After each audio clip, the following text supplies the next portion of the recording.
Hello mga katatay! Welcome to Super Dad Podcast. Sir Dad here, and your host for this podcast is a dadpreneur, no?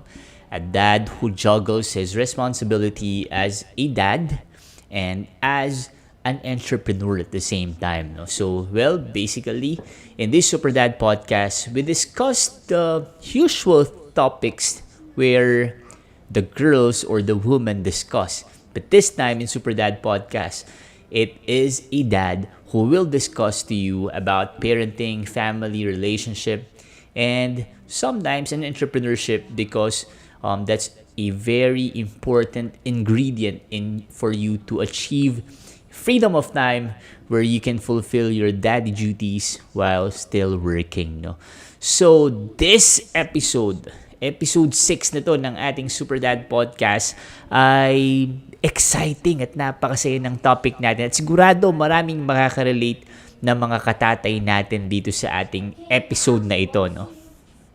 And now, dahil kung isa kayo, no, sa mga litong-lito sa nasa isip ni jowa or isa rin ba kayo sa nahihirapan ispellingin si Mrs. o kaya naman ay baka naman kayo ay hindi na makatulog, no? Dahil sa hindi nyo maintindihan kung bakit di kayo iniimik ni girlfriend o kaya ni Mrs. Well, eto na ang swak na nagre-react sa likod natin. Ito ang episode na swak sa atin dahil sa Super Dad Podcast ay tulad ng title natin, i-decode natin kung ano ang nasa utak ni jowa. Gusto nyo ba yon? Gusto nating lahat yan. No, mga katatay, huwag kayong mag-alala. Dahil kung nasa isip nyo ay kayo lang yung nakakaranas na hindi nyo maintindihan si Mrs. O kaya hindi nyo maintindihan si girlfriend. Well, maraming mga katatay natin ang ganun din, di ba? Welcome to the club, no? Kaya, di ba kayo iniimik? Welcome to the club. May nagre-react sa likod natin, mga katatay, no? Yung good mood kanina, tapos, mga after ilang minuto lang, bad mood na. Welcome to the club. Maiintindihan nyo yan. Hayaan nyo, guys, no, i-decode natin kung ano bang ibig sabihin ng mga yan at baka makatulong sa marami nating mga nanonood na mga katatay. Mga 3 sila. Well, mga katatay, why this episode, no? Kasi, isa kasi sa dapat na maging katangian nating mga tatay o boyfriend. Pasensya na kayo at ang gulo ng ng nasa likod ko kasi nasa isang studio unit lang kami nagre-record ngayon kaya maririnig nyo si Tep-Tep gumagawa assignment, maririnig nyo si Tap-Tap na nagliligalig, no? So, ayan. Pero tutuloy natin tong episode natin na to na isa kasi, bakit Sir Dad, ito yung topic na to, no? Well, isa kasi sa dapat na maging katangian ng isang mister o isang super dad ay yung sensitive siya sa nararamdaman ng kanyang misis o jowa natin. Dapat di ka manhid. Dapat marunong kang makiramdam. Kaya, after mong matapos tong episode na ito, sigurado na alam mo na kung paano mo imamanage yung nasa utak ni misis o ni jowa. Alam mo na kung kailan ka tatahimik, no? At kung kailan mo kailangang tumakbo na at magtago.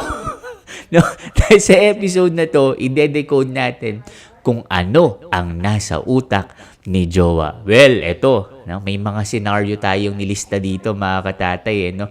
Ang first scenario natin ay tinawag nating the invisible wife. Uy, eto yung yung bigla-bigla na lang na parang naging invisible siya. yung kahit kausapin mo, para bagang hangin lang yung kausap mo, no? Yung para bagang hindi mo na alam kung ano yung tumatakbo sa isip niya dahil hindi ka iniimik, hindi ka pinapansin, no? Tapos, yung tanong ka ng tanong kung may problema ba, wala pa rin na parang hangin lang yung kausap mo, no? Tapos, ikaw naman, dahil hindi mo maintindihan kung bakit biglang napakatahimik, di ka iniimik, di ka pinapansin, ang gagawin mo, ihahalukahin mo na yung utak mo at i-rewind mo lahat ng nagawa mo mula nung ikay pinanganak hanggang naging nakilala mo siya para lang malaman kung meron ka bang nagawang mali at na bakit bigla siyang tumahimik at hindi ka iniimik, no?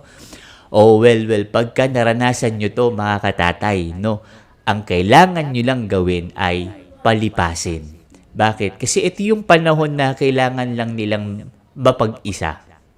Kaya ito kasi yung medyo mahirap solusyonan na mood na mood ni ni Mrs. no? Kasi ito yung di mo alam kung anong nararamdaman niya, di mo alam kung anong tumatakbo sa isip niya, di mo alam kung anong gagawin, kung paano siya biglang paano mo siya hindi invisible, yung paano mo siya makakausap, no?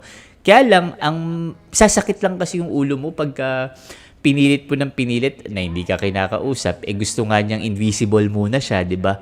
Kaya ang gawin mo lang ay palipasin na lang mo lang siya, no? Kaya baka kasi masakit lang yung ulo o kaya naman baka sobrang ka nang mag-isip baka naman masakit lang yung puson. O kaya naman baka hindi lang niya nakuha yung item sa Shopee, no, na free shipping, no. O kasi di mo talaga alam yung isip tahimik lang siya, di ka papansinin, di ka kakausapin. Kaya ang gagawin mo lang dito ay palipasin mo lang. Pero wag kang lalayo, no, kasi wag kang bigla-biglang di na lang magpapakita. Kasi kahit na hindi ka iniimik, dapat maramdaman niya na andyan ka lang. Kasi dalawa yung pwedeng mangyari pagka medyo mali yung yung mali yung pag-atake mo dito kay Invisible Wife. Kasi pagka iniwan mo yan at nilayasan mo, tapos luminya ka ng, hindi kita maintindihan, para akong walang kausap. Kausap ko ba, pader, no? Tapos bigla kang lumayas, baka maging number 2 siya. Ano yung number 2? Yung the cowgirl. Uy, ano yung the cowgirl, Sir Dad? Yung the cowgirl, yan yung... Bakit cow? Kasi baka. Kasi magta-transform siya sa baka girl, no? Pangit naman kasi yung baka girl, kaya ginawa ko na lang cowgirl. Yan yung... yun yung mga maglilinyahan na siyang, bakit kaya di niya na lang ako intindihin na gusto ko lang naman na tumahimik at mapag-isa? Baka nagsasawa na yan sa akin. Bakit kaya umalis yun, no? Kasi umalis lumayas ka no? Lumayas ka, luminya ka ng ganong, binanatan mo ng linya na, hindi kita maintindihan, sabay layas, no? Baka ang iisipin na naman, nako, inaantay lang nito yung pagkakataon na to para makalayas at kitain yung babae niya, di ba? Baka may babaeng kikitain niya, puro baka na, kaya baka girl kaya cowgirl di ba? Kung ano-ano lang nasa isip, di ba? Kasi mali yung atake natin, no? Dapat dyan, pagka si Baka Girl ay super advanced mag-isip, kumbaga yung isip mo, nasa 2023 pa lang siya, nasa 2050 na, di ba, daig pa nga si Madam Oring, di ba, na ipipredict na niya yung future na baka ganito. Nako, baka maloko ka lang, no? Kaya, pagka ganyan, dapat ay yung approach natin ay dapat alam natin kung paano yung atake para hindi siya mag-transform to Baka Girl, no? Hayaan mo lang. Pagka isa pang maling approach dyan, kay Invisible Wife, yun nga, hindi ka iniimik, parang kausap mo hangin, no? Baka naman ang gawin mo, kulitin mo ng kulitin. Ano bang problema? Ano bang nagawa ko? Paulit-ulit na para ka silang plaka. Pagka ganyan naman, sobrang nakulitan sa'yo, no? Baka naman maging beast mode yan, no? Yung beast mode, ito yung talagang rambuhin ka. Bakit ka ba tanong ng tanong? Ano bang gusto mo mangyari? Gusto ko lang naman pag-isa, di ba pwede mo pag-isa? Di ba? Gusto ko lang mag-isip-isip lang naman ako, di ba? Di ba pwedeng magbulay-bulay? Ratatatatat na, no? Beast mode na, di ba? Kaya pagka na-encounter mo si Invisible Wife na ganon, ayun, di ba? Dalawa, yung pagka mali yung approach mo, dalawa yung pwedeng maging mangyari. Una, yung cowgirl, and pangalawa, no, yung beast mode. Kaya kailangan, pagka na-encounter mo si Invisible Wife, ano pang gagawin mo? Ang gawin mo, tumahimik ka na lang. Yun yung best way. Pero make her feel na nandyan ka lang. Kasi ito yung mode o sitwasyon na only time will heal her, no? Yung kailangan lang niya ng oras sa sarili niya. Huwag mo nang kulitin. Huwag mo namang layasan, di ba? Kailangan lang dyan, tumahimik ka na lang. Dahil darating din, no, na magiging okay rin siya. Antayin mo na lang na maging okay siya. Kaya lang, Sir Dad, baka tanungin nyo naman ako, no? Paano kung mali nga yung naging approach ko kay number 1, kay Invisible Wife? Tapos, naging cowgirl na siya. Puro baka, binanatan na ako ng baka ganito, baka ganyan, baka ganito ka, ganyan ka. Nako, pagka ganyan, nilayasan mo kasi, no? Assure her na the moment you step outside, no? Nagpahangin ka lang. Siguro para lang makaiwas sa further conflict, no? And dapat, ganun yung maging feeling niya pagbalik mo. Paano ka babalik? Bumalik ka agad. Kailangan the moment you step outside the house, make sure that your reason is to avoid further conflict and that you have breathed fresh air na. And when you breathe fresh air na, haharap ka na sa kanya ngayong mas okay, mas feeling better, walang grudge, walang galit na, no? Wala na yung natuturete ka, no? Kasi, the moment you step outside, nung lumabas ka, to avoid further conflict and to assure her that you did that to her, no? Para mas okay yung magiging approach mo pagbalik mo. Balik ka agad. Then, bring something to make her feel better, like her favorite food, snack, or thing, no? Even simple lang, no? Kasi baka naman bonggahan mo, every time na maging, invisible wife siya or cowgirl siya, baka maubos naman yung pera mo kasi sobrang bongga yung mga binibili mo, di ba? Wag naman ganun. Ang kailangan lang naman kasi niya, when that happens, would be yung make her feel na you're just there, no? Na kahit na anong pinagdadaanan niya, kung ano man yung nasa isip niya, you're just there, no? You're just there beside her. Yung andyan ka lang, ano man yung kasamaan, ano man yung pinagdadaanan nila, nandyan ka sa tabi nila, no? Kasi yun yung dapat ma-feel nila. Baka tanungin nyo naman ako, Sir Dad, mali yung approach ko. Na-transform ko siya sa beast mode. Naging beast mode. No? Malulupit na linya. Kasi kinulit mo ng kinulit diba? Dapat pagkatahimik siya, no? Huwag mo nang kukulitin. Huwag mo nang asarin. Baka asarin mo pa diba? Mas malala yun, diba? Kasalanan mo yan Dapat di mo kinukulit. Pagkatahimik lang siya. Pagka feeling mo, kausap mo hangin. Hayaan mo lang kasi time lang din yung mag-heal nun, no? Lilipas din yun. Palipasin lang natin. Kaya lang, ang mapayo ko sa'yo, pagka nag-transform siya sa Rambo girl, no? Bukod sa wag mo na siyang hayaan na maging Rambo girl, no? Kasi alam mo naman ni approach, di ba? Pero kung talagang umabot sa puntong ganon, tumahimik ka na lang. Hayaan mong lumabas lahat ng nasa puso niya, naka-imbak simula nung high school nung magkakilala kayo. Hayaan mo lang lumabas dahil pagka nakaluwag-luwag na, gagaan din yung pakiramdam niyan. Wag kang magto-talk back, ha? Don't ever talk back dahil di ka mananalo. Tumahimik ka na lang, no? Ang problema lang dyan naman, pagka tumahimik ka, no? Halimbawa naman, naging beast mode na, no? And binanatan ka ng binanatan. Problema lang dito na nakikita ko pagka tumahimik ka, itanungin ka, bakit di ka sumasagot? Siguro totoo, no? 'Di ba? Ganyan, yung mga linyahang ganyan, 'di ba? Pagka ganyan na, yan na nga, 'di ba? Kaya sabi ko sa inyo, huwag niyong papaabutin dun sa beast mode dahil pinapakomplikado niyo na yung buhay ninyo no? Kaya gagawin na niyo ay huwag niyo nang paabutin sa matinding labanan niyan. Pagka naman tinanong ka, ba't di ka sumasagot? No? Kaya lang, pero seriously, pagka tinanong ka, ba't di ka sumasagot? Siguro totoo, no? Huwag ka munang sumagot, no? Sumagot ka at the right timing, no? When she is feeling better. Kasi clouded pa yung judgment niyan. Pagka sumagot ka, kahit tama, pwedeng mali, no? Pagka mali talaga, di ba?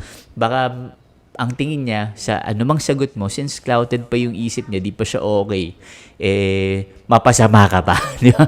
Kaya, when she is feeling better, no, that's the right time na pag nailabas na niya lahat, kakalma din naman yan, and yun yung right time para i-assure sa kanya na nandyan ka lang, your actions should show na hindi totoo yung mga assumptions niya sa'yo. And dapat kahit anong galit, no, ang sabihin niya sa iyo, dapat make her feel na nandyan ka lang, no?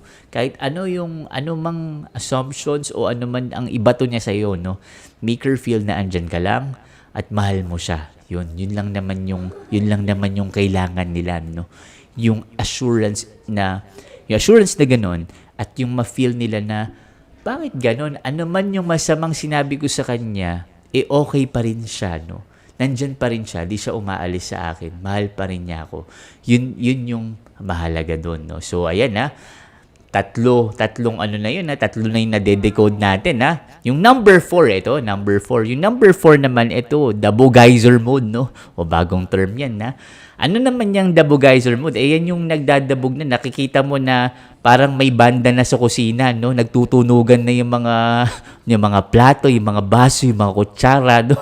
O kaya naman ay meron ng musika dun sa mga bata, no? Nagkakaroon na ng sigawan, nagkakaroon na ng irritated na, 'di ba?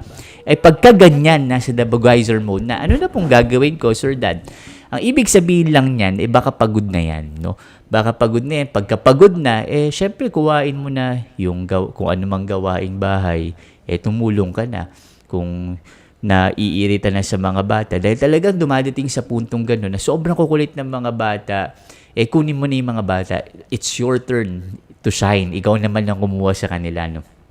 O kaya naman, kaya nagdabugizer mode, baka naman nakailata ka lang dyan, no? Tapos, pa-ML ka lang, o kaya kung ano-anong ginagawa mo. Ang dami niyang ginagawa, tapos pagod na siya sa buong maghapon, nakahiga ka lang at nakailata ka lang dyan, matuto ka namang makiramdam, no? Galaw-galaw din, no? Galaw-galaw din at bumangon ka agad, no? Bumangon ka agad at kumilos ka agad. Dahil sa kailangan mo rin namang tumulong. Dahil pagka nakita niya na nagets niya ako, no, napagod ako, pahinga ka muna, ako na dyan, ako nang bahala dyan, ako na munang gagawa dyan, ako na munang bahala sa mga bata, no.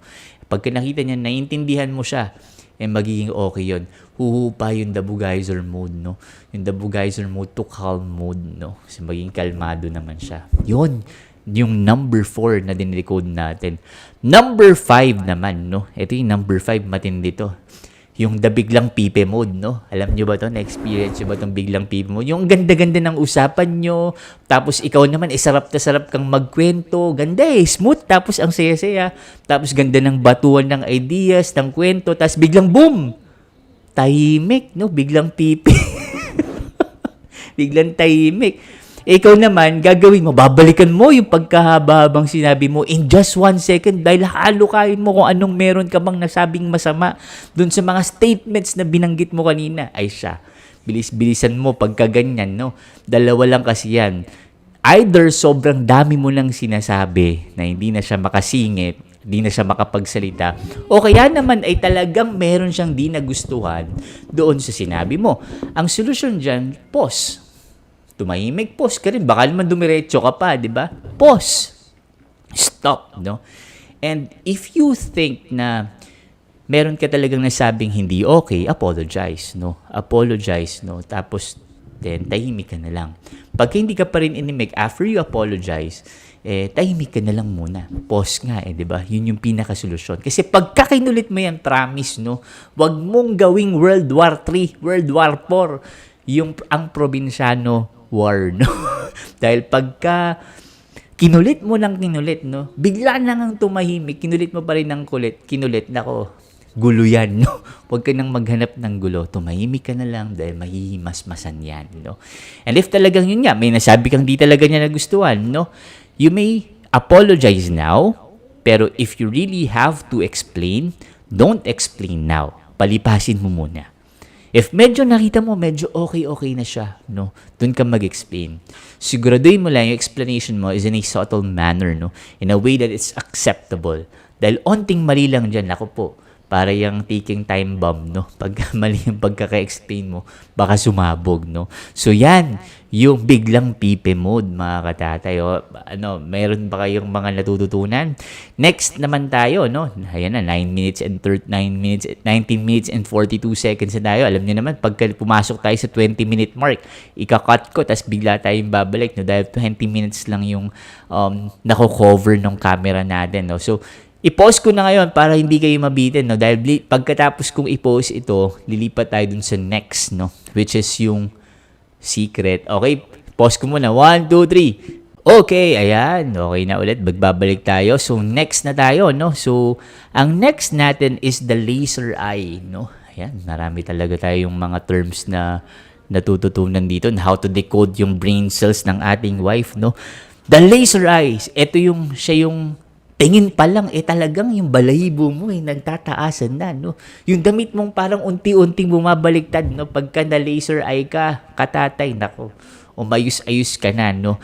Dahil baka medyo, hindi lang medyo pala, baka Gina G, no? Alam niyo yung Gina G, gigil na siya sa ginagawa mo. Pagka na laser eye ka, tigil mo kung ano man yung ginagawa mo, no? Dahil di niya gusto yon, no? Yung tingin pa lang na yon, no? Usually, gagawin mo dyan, pagka na laser eye ka, yung parang tuta, no? Na ang kulit-kulit mo ng tuta, di ba? Ang kulit-kulit, tapos biglang pag sinusutan mo, biglang titigil, tapos biglang aamo, yung parang ganun. Usually, 3 stages yan, no? Yung laser eye 1, yung tingin na medyo may pasensya pa, yung tititigan ka ng 3 seconds.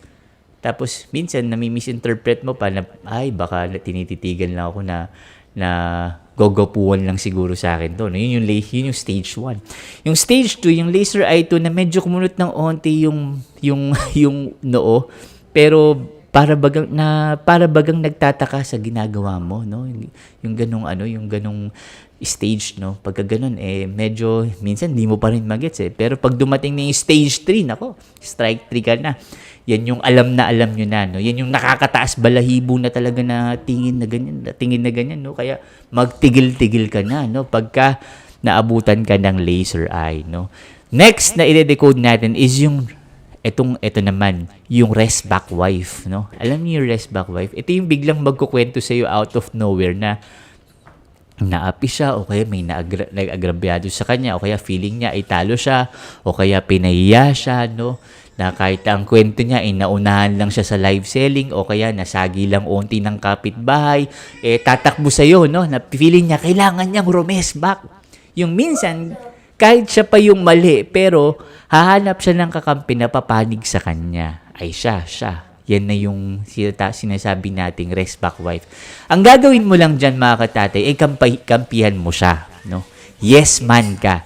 Dapat ipa-feel mo sa kanya na ikaw ay kakampi niya. No? Dahil pagka hindi mo ginawa yun, nako, yari ka. Dapat ipa-feel mo at that moment in time na meron siyang maaasahan ikaw. No?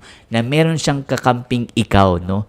Dahil sa panahon na yon, feeling niya parang api siya, feeling niya down siya, no? Kaya kailangan nandyan ka para umalalay sa kanya at kumampi sa kanya. Kampihan mo lang siya. Pero wag naman yung oo ka lang ng oo na parang oo na nakakaasar, 'di ba? Kasi pag ganun ka lang ng ganun, baka imbis na umokay siya, lalo pang mapikon sa'yo, no? Kailangan makinig ka ng mabuti kung saan pwede mong maisingit yung statement na mag-justify na yes, kakampi mo ako. Dahil pagka umoo ka lang ng umoo, feeling niya, ay umoo ka lang. Okay, tas mamaya, may pipikon yun. Pagka oo ka lang ng oo. Maya-maya, dapat ma-realize niya kung siya ba, maya-maya, alam nyo guys, kampihan nyo siya, no? I-assure nyo sa kanya na you're at her side, no? Kahit nasa likod ka niya, no? Nasa tagiliran ka niya, nakakampi mo siya. Dahil maya-maya ma-realize din niya yung totoo. Na kung siya ba talaga ay mali o talaga bang naagrabyado siya, darating din naman yung katotohanan. And it will set her free. Pero, the important thing is, make her feel na ikaw ay kakampi niya. Ikaw yung hero niya in terms na maapi siya, nandun ka, di ba? Kaya, yun, guys, yung pag-decode natin dito sa rest back wife, no? And next naman is yung Chinese mode. Ito, no? Yung Chinese mode. Ito yung biglang lumulupit sa mathematics si Mrs. na daig pa yung calculator. Usually, dumadating ito pagka medyo napapagastos ka o kaya naman sa situation na, halimbawa, may gusto kang bilhin, hindi naman budgeted, no? Tapos mahal pa. Yung gusto mong gumastos pero wala ka namang panggastos, no? Ito yung Chinese mode, Yan na yung Chinese mode. Yung tipong yung mga ginastos mo, Pati nung nakaraang buhay, sasabihin sa'yo, no? Nakalista pa tala. Pati yung sukli mo na hindi mo na ibalik nung nakaraang taon pa sisingilin niya sa'yo. No? Yan yung biglang magkakaroon ng board meeting, no? Na i-discuss sa'yo yung mga ginastos mo, yung pagkakagastusan ninyo, no? Na short ka sa budget, ay siya, pagka Chinese mode na si Mrs. guys, si Jowa, nako, ay medyo tumigil-tigil ka na, no? Medyo stop ka na, no? Kung ano man yung gusto mong bilhin, wag mo nang bilhin, no?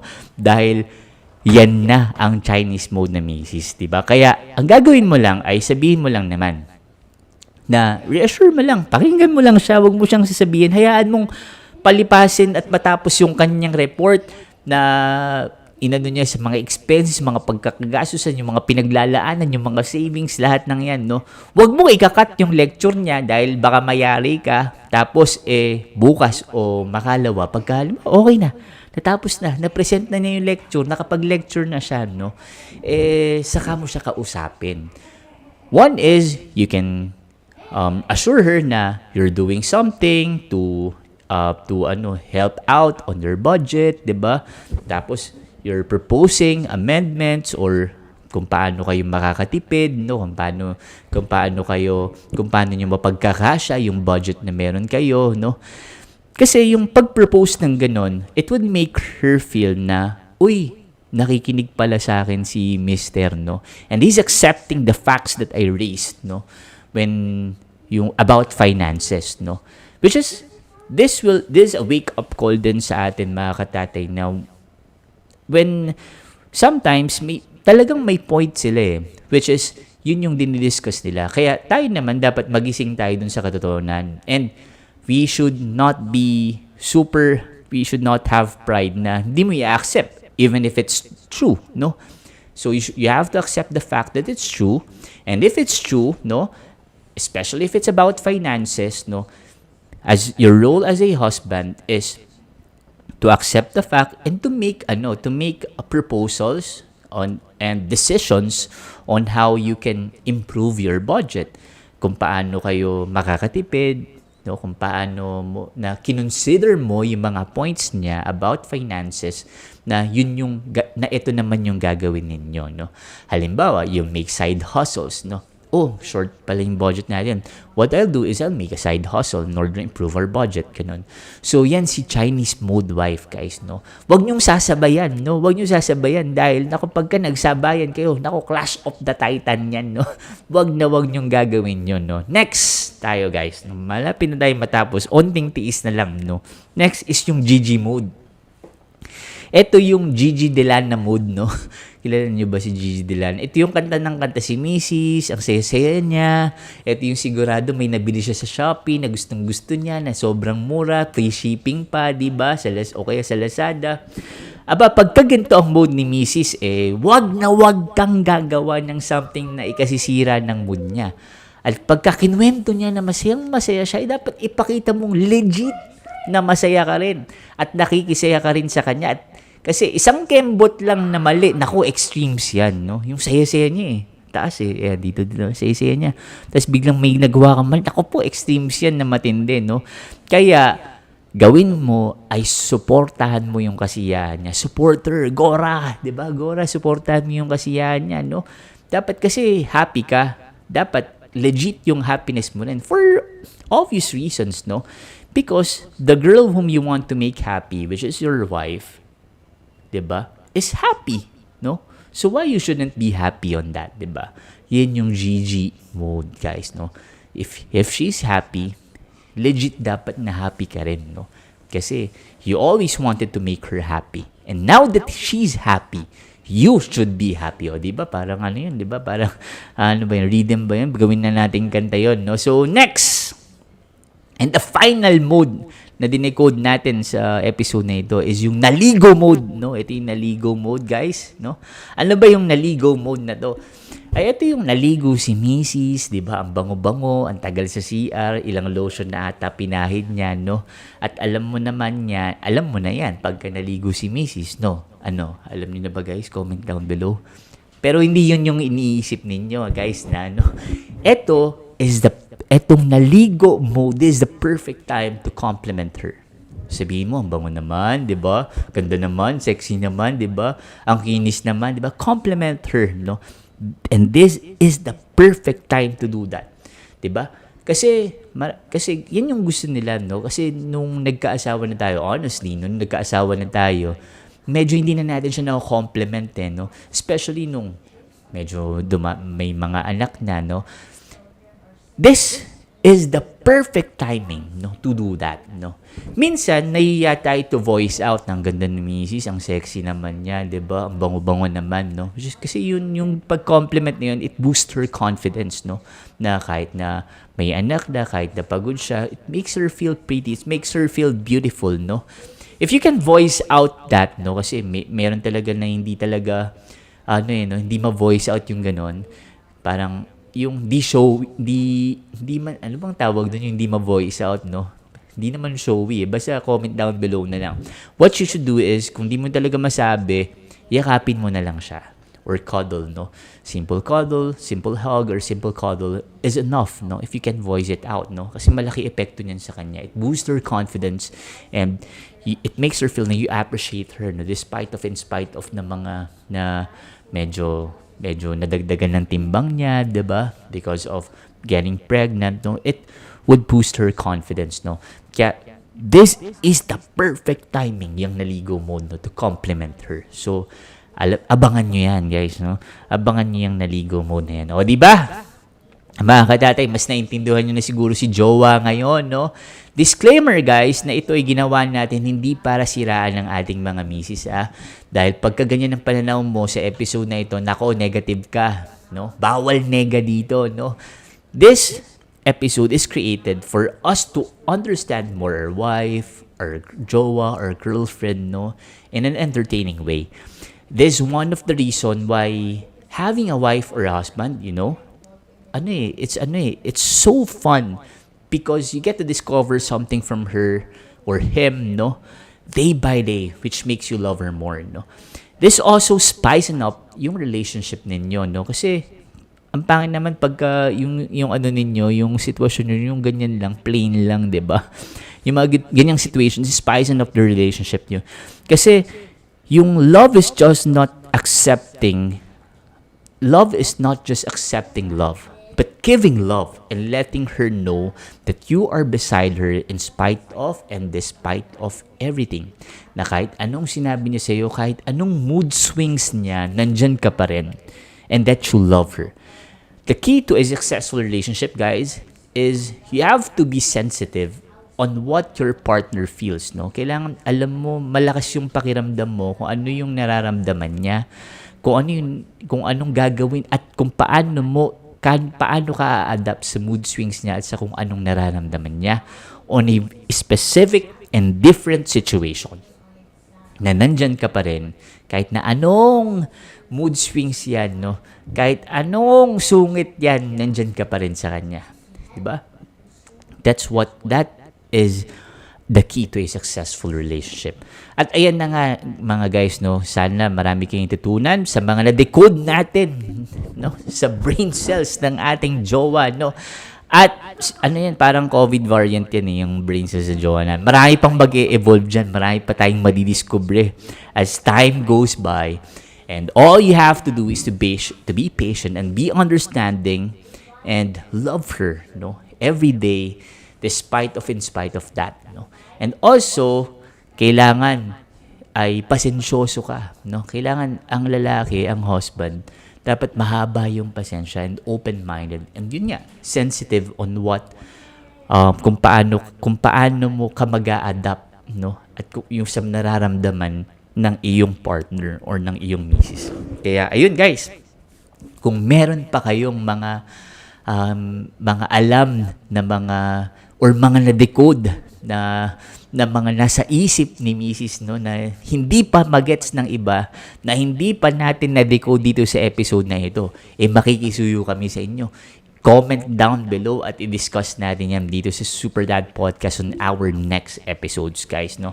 Kaya ayan, guys, sana ay marami kayong napulot dito sa Super Dad episode na to. Hindi lang, sabi sa inyo, ang Super Dad Podcast hindi lang about about parenting, no? It's also about relationship with your wife, family relationship. Kaya, ayan guys, kung meron kayong comment dito sa video na to, like nyo na rin pala, share, subscribe dito sa aming YouTube channel, Super Dad, sa Sir Dad, Facebook page, Sir Dad, Instagram, I am Sir Dad, and on Spotify, Super Dad Podcast, guys. No, subscribe kayo lahat sa mga social media accounts namin. Ayos ba tong episode na ito? Pa-thumbs up naman kung ayos naman yung episode na ito, no?